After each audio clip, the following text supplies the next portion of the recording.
What's up guys, this is the board game Sonar. And today we're gonna teach you on how to play.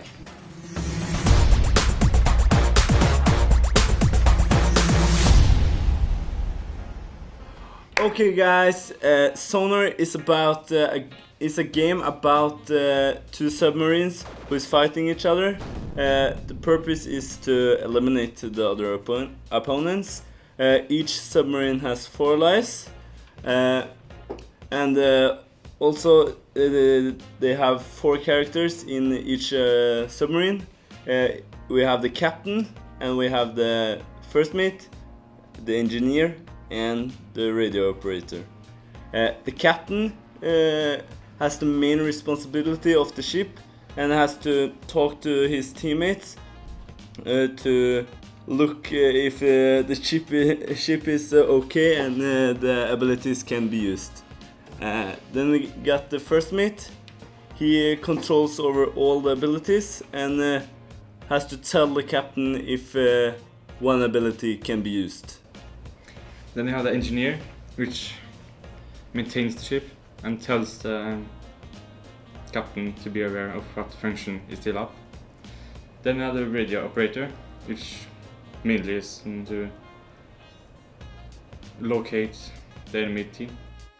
Okay, I'm gonna talk about the first mate and what he does. The first mate task is to listen to the captain and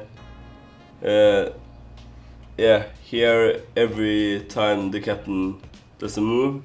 The first mate has to cross off one of the 3 spots here, and when one ability is fully charged, the first mate has to tell the captain, and so captain knows he can use the ability.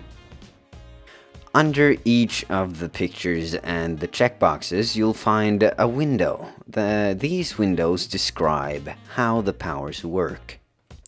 On mine, it describes how the submarine can drop the mine on every spot in a 3x3 radius around it, except for where it came from.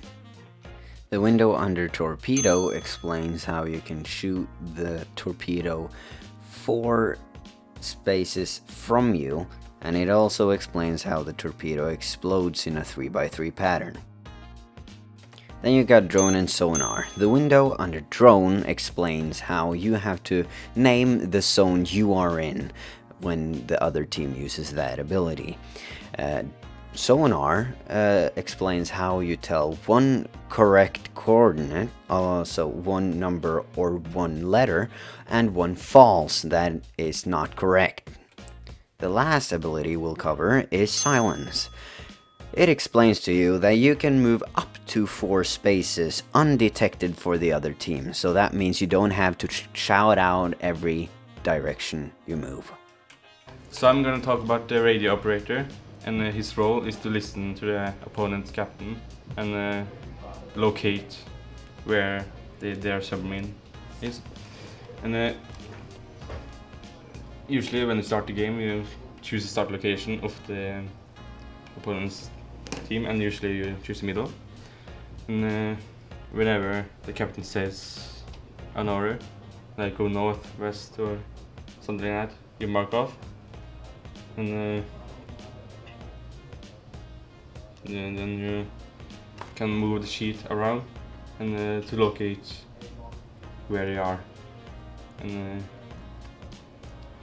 that is basically the radio operator.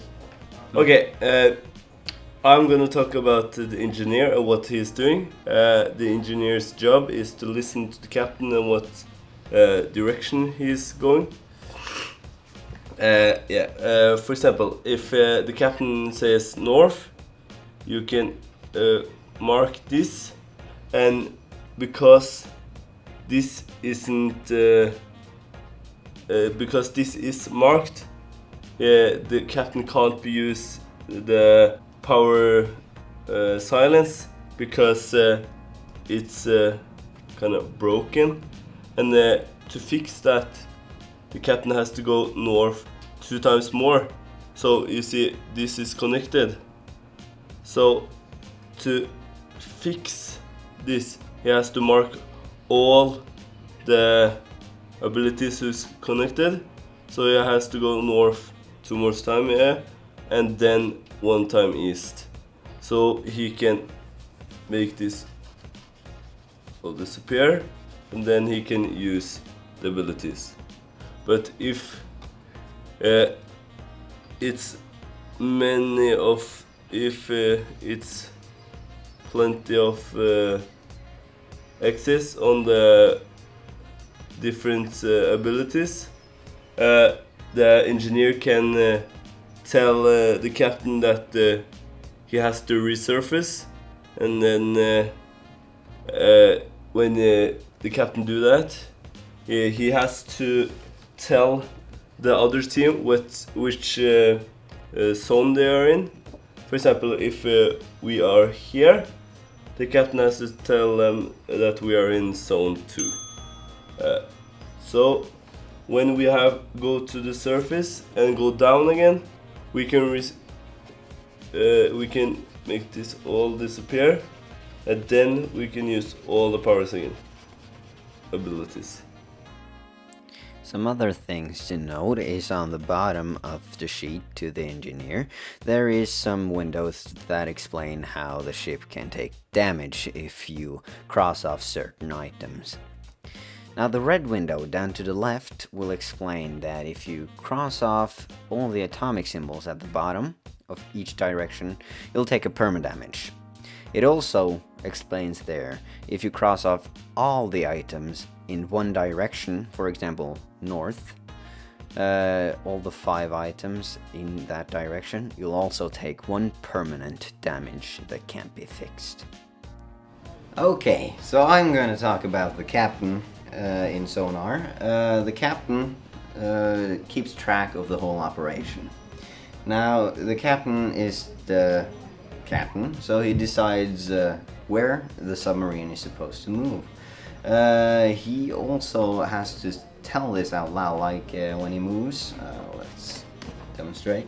If we start here, for example, the captain can say move north. Then I, as the captain, draw that on my paper here.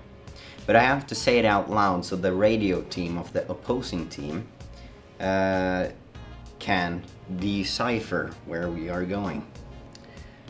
And so we can track each other. Now, the captain also keeps a track of the whole ship with help from the first mate and the engineer.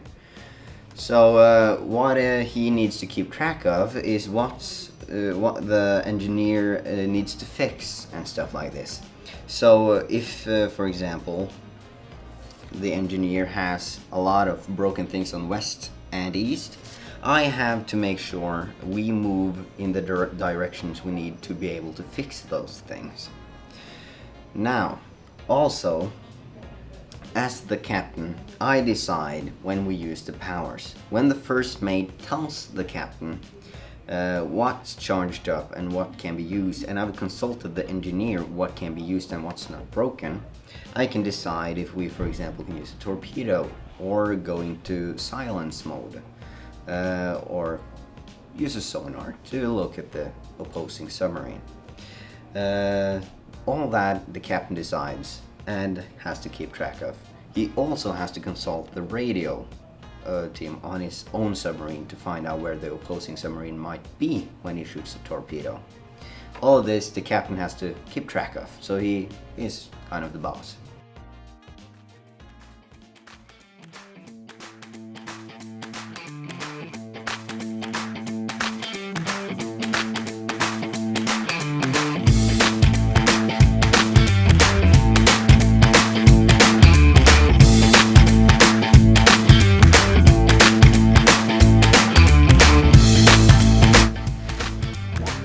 East.